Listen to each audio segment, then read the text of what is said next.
Hello, I'm Alistair Dryburgh, the author of Pricing Genius, Getting Paid Properly for Ideas and Advice in the Era of AI.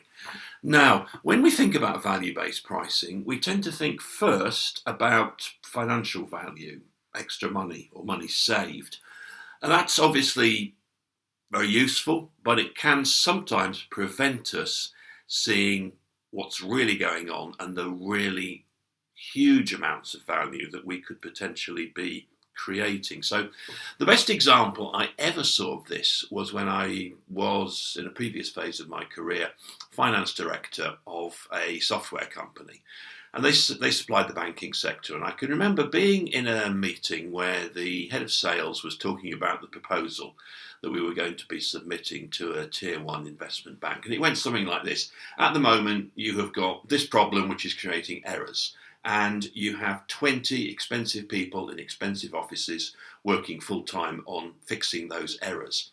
Our software will reduce the error rate, so you'll only need 3 of those 20 people. So there's a saving of 17 salaries, 17 desks and everything. When you look at the value of that against the cost of installing the software, you can see that we're offering you a very attractive return on investment. And I thought to myself, yeah, that's a pretty good proposal. But then one of the non-executive directors who was in the meeting said, no, that is not the real story at all. The real story is more like this. You're the global head of operations at this investment bank.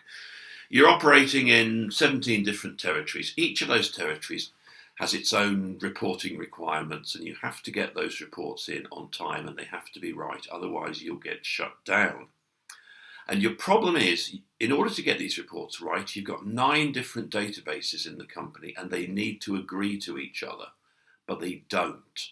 And so you've got 22 people seconded from internal audit, desperately trying to solve the problem while you lie through your teeth to everyone concerned, hoping that you're going to fix the problem before you get found out and fired.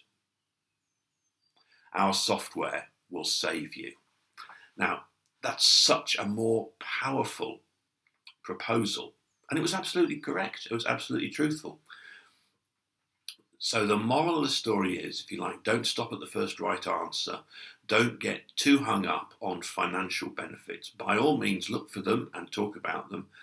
But be aware there may be something much more significant lurking in the background.